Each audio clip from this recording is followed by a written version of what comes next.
Welcome to Transcendent. I'm Raya, and I'm the daughter. And I'm Joe, and I'm the dad.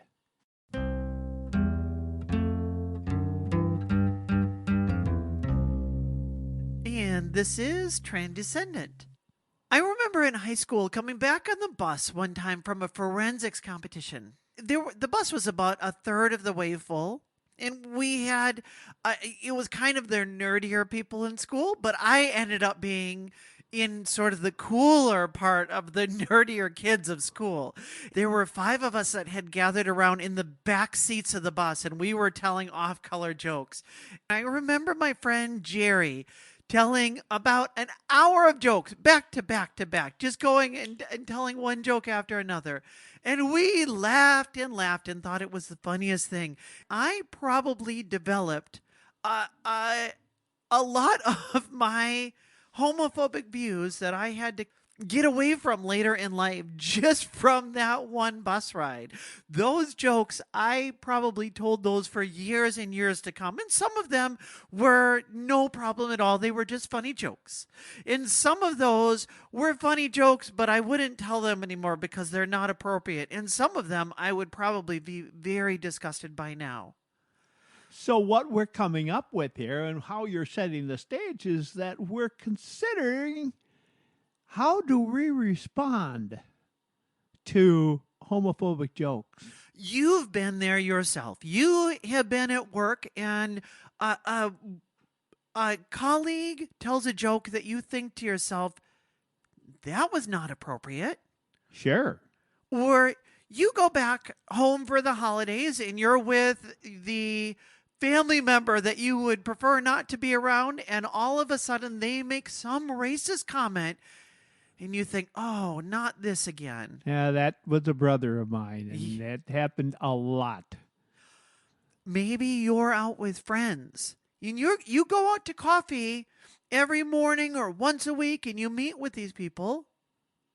And there's that one guy that just decides that he is going to speak his mind, and it's not appropriate, except it is appropriate because he's made it appropriate. But you're not comfortable with it. I know of a situation. I'm very active in a volunteer organization. There was another one in the same community, a different volunteer organization, and that volunteer organization, when this one started, was the big group in town. They probably had 60 or 70 members. And there's one guy in there that always told these really raunchy jokes. Ooh. When we started our organization, a completely different organization, I was amazed at how many people moved from that organization to ours because they didn't like it. They never spoke up, but they didn't like it. And they came to ours because they said, well, that organization over there, they're really a six-pack of beer. You guys are a glass of wine. I like that. I thought that was pretty cool. That's good. That's good.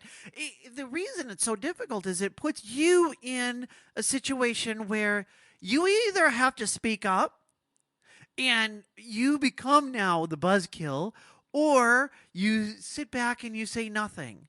And all of those are bad, right? Nobody wants to be the person that all of a sudden you're feeling like, now I'm in a situation. If you're involved with a family group, or you're in a work situation, or you're with a group of people that you gather with every morning for coffee, whatever that situation is, you want to avoid being the wet blanket. Oh, don't you ever.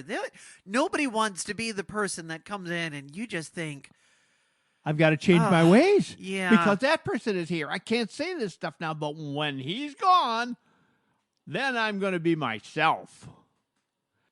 Many years ago, a friend of mine, who also happened to be our pastor, told me a story. You noticed I started first by saying a friend of mine because I never felt different, acting different around a pastor. If he's my friend, he's my friend. I'm the same way. At his previous church, he happened to be bald, but he wore a toupee. And nobody knew that he was bald until one day he decided he was going to go to coffee with the guys, which he did every morning, without the toupee. He walked in and they said, "Oh, there's Pastor Al." And well, Pastor Al, when he walked in that morning, most people didn't recognize him. They didn't know that it was the same guy. Right. Because they were so used to seeing him with the hair. And he was very comfortable sitting with those guys every morning for coffee. But this morning when he came in and he sat down, he couldn't believe how different the conversation was. They thought he was a different guy, and they thought the pastor's gone today, so we can be our real selves right now. Exactly. And he was shocked at the way they acted and the way they performed. They were very surprised, and it made quite a difference. So clearly, when Pastor Al was there, they were different people. They cleaned up their game. Exactly. We don't want to be the person that all of a sudden you're making other people behave differently. They're not their real selves around you because they think that you're going to be the person that's going to come out with the stick and whack them over the back. But you because don't want... said the wrong thing. Yes, but you don't want to be the wet blanket. You don't want to be the person that's going to change the relationship you have with your crowd, whether it's the people at work, whether it's family members, whether it's your coffee group, whatever it happens to be. So how do you react when you hear these things that you object to in your head? Of course, one of the big things, and you and I are more prone to this because you and I are both want to be friends with everyone. We don't want to make a big deal. We don't want to create waves, and we don't want to have somebody remembering us feeling like we were that person that was going to just come out there and make them feel bad about this or that thing. We always want to find the positive and cultivate our friendships and our relationships. And that means that for you and I, we both have the biggest danger of, well, I'll just let it slide. Yes, it's not that big of a deal. Maybe I'll just let it go. I've let it go many times. But we've got some ideas that we're going to share with you. There are techniques and things you can do. Now, honestly, all of these things aren't going to work for you. But we do have some secrets that do work. And this is very important because researchers have found that one of the most critical things in changing people's minds is when somebody that they know and trust speaks up. So if you have a friend that is making homophobic or transphobic jokes, or they are making disparaging comments about the LGBT plus community, or bigoted, any kind of bigoted jokes or comments, one of the most influential events that they can have happen in their life is to have you be the person, especially if you are a cisgender straight man, you speak up, and now you speak with authority that a transgender woman or a lesbian or a gay man or somebody else that is marginalized can't speak up because they think, oh, that person, well, of course they feel that way because they're the pastor. Or of course that gay person is going to speak up because they're gay. Yeah, exactly. Or because they're already the people that I don't like, but you speak up and they think, oh, I didn't know Joe felt that way. On the other hand, I don't want to feel like I'm the wet blanket. No, I have to be careful with that. Let's move on and talk about some of those ideas. One of the things, for example, we can do is to use humor.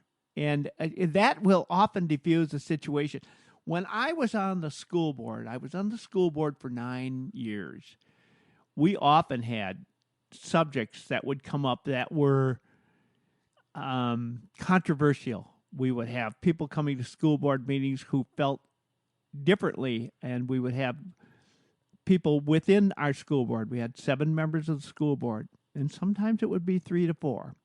But what I was really proud of in our school board is that once we made a decision, we moved forward as a united front.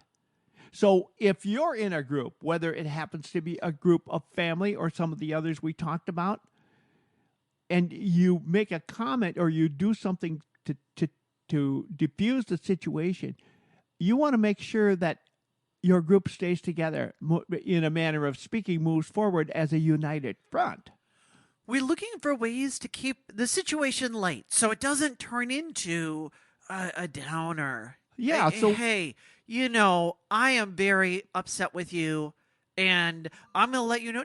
No, that's mhm, not going to work. No, there are times for that, but most situations are not that. that's right. And we often use humor. I do that now a lot, and I did that on the school board when that point when the discussion got to the point where it became heated, where it was the point where that it might create some relational problems. I often threw in a one-liner and would try to lighten up the situation, and it worked. I mean, you may have thought they were funny. For you that are listening, I got Dad a pin for Christmas that says contains puns, a little Yes, button that he can wear, and you wore that to Rotary, didn't I you? did. And everybody said, yeah, that's right. Of course, humor is not the only way to do it, although that's a particularly effective one. And especially if you're making a joke that is not at that person's expense. You can always lighten the mood by finding something humorous in the situation. But maybe that's not your thing. Maybe you're not a big joke person. Find another way to keep it light. Maybe it just means affirming the person and saying some kind words to the person as a part of what you're doing, or you smile, or you find a way to affirm and say, hey, I know you as a person, and I know that you are not the kind of person that you hate people. I don't think that you're a homophobe. I don't think that you're a transphobe. But I think the joke that we talked about, just so you know, this can hurt people that I care about, and you may not know this, but my daughter is trans. For instance, like, so you built them up and you've told them, I don't think you're a bad person. I think you're a good person. But I want you to know I had to say something about this. That's one way that you can do it, although even that may come across a little heavy handed. Yeah, it's a decision you have to make. Maybe that's a technique that you could use that'll work for you. But if not, we have other suggestions. I know I used to feel this way all of the time. You may feel like when a situation like this comes up, I don't want to put myself out there because it's going to create problems. I understand exactly how you feel because you and I have felt the same way, haven't we? Well, we have. We have felt this way many, many times when we're in those situations.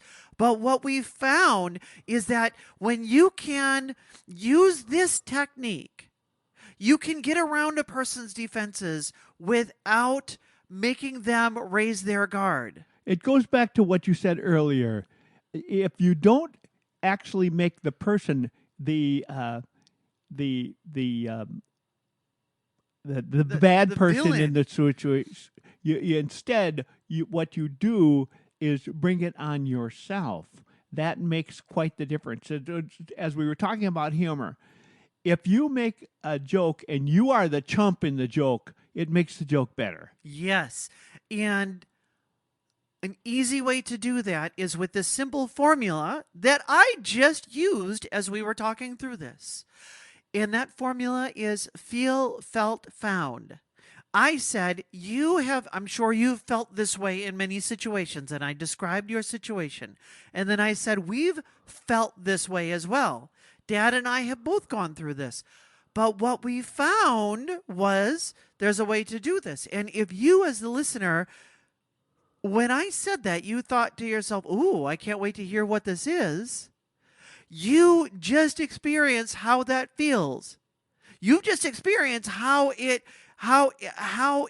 somebody else using that feel, felt, found formula doesn't put you on the defensive, doesn't make you feel like the villain, doesn't make you feel it. Instead, makes you feel empathized with, that you understand, because the person that's about to tell you that the situation empathizes with your situation, but they disagree. And now they've done it in a way that doesn't get your guard up. And we use this in sales all of the time. I will frequently, I sell Medicare insurance, and someone will be on the phone and they will say, I don't like those Medicare Advantage plans. You know, that they sell you all with all this stuff and it's a load of crap. And I always say, and it's my response is always the same. I understand exactly how you feel, and I know a lot of people that have felt this way. And in fact, I've gone through this with my own parents. And there were times where we felt this way and we thought, well, we want to make sure we're getting the best deal. But what we found is that the kind of plan that we're looking at ended up actually being the best deal. And then I tell them the story about how you and I have gone through. And now it's not about them any longer. I've just made it personal and it's about me. And they think, oh, wow. And I've had a lot of applications that we've written for those policies that have started out with a feel, felt, found formula. Sure. And now we could put it back into homophobic jokes or something like that. And you could use that same thing. The way that this works is the feel is always about them. Yeah. So I understand how you feel. It's the feel is always you. I understand how you feel. And then it's you are using the felt to change the situation either about yourself, or if you don't have a felt that you can use, you can put that felt on somebody else. My parents felt this way, or my friend used to feel this way, or something else, but you come up with whatever the other situation is, and the other person felt this way, and then you go to the third one, but what they found or what I found, and then now you say the thing that you want to use to correct them. And what I found was I was wrong. So, what we're talking about here, just to reiterate, we are talking about the fact that you might not say something because you don't want to be the wet blanket. I understand that. But something comes up and you know you should speak up. You can use humor. You can speak up and give them a direct that might create some division between you. So it's better to use the feel, felt, found idea. And that does work. And I want to exhort you, as somebody in the LGBTQ plus community myself, we need you. We need you to be an ally for us. Because if I, as a trans woman, speak up on behalf of trans rights, it is easy for a transphobe to say, well, of course you're saying that because you're one of the people that I dislike and I don't want to listen to you. But when you, as an ally, speak up on my behalf, you already have their trust. And when they see someone that they trust, tell them why they're wrong and tell them why you don't agree with them, why you feel differently. You can change minds in a way that I can't. And that's actually that's the mission of this podcast. We are out there trying to change minds for people who aren't accepting of the community. And I am so excited about the feedback that we have been getting since we started this podcast. I am hearing very positive things, and mostly from the straight community that I'm hearing. They love it. They want more. They are beginning to understand that some of the things that they didn't even understand were unacceptable. They're beginning to understand that now. We are trying to communicate normalcy throughout. For those of us that have come out as gay or lesbian or bisexual or transgender or any of the other letters that are in our rainbow community, we have experienced a tremendous sense of alienation, and we are so grateful every time somebody that is outside of our community realizes how important it is to be an ally and all of the difficult things that we've gone through. And that's why we're so excited about this commitment to building positive relationships together, because the more we have these positive relationships, the more those of us that have been marginalized by gender and sexuality issues can become part of the family again and can know that we're accepted. And it really matters. It matters a lot. And so when you hear something, if you haven't been speaking up, consider what we've told you here. And also, I would encourage you to share your podcast with your friends. And we'd love to hear your feedback. You can reach us. Our email is transcendent@gmail.com. And if you are on iTunes, you can leave a review. That really helps the podcast as well. You can always tell your friends, listen anywhere you get your podcasts. We are on all of the major platforms. Thank you again for listening, and we will talk to you next time.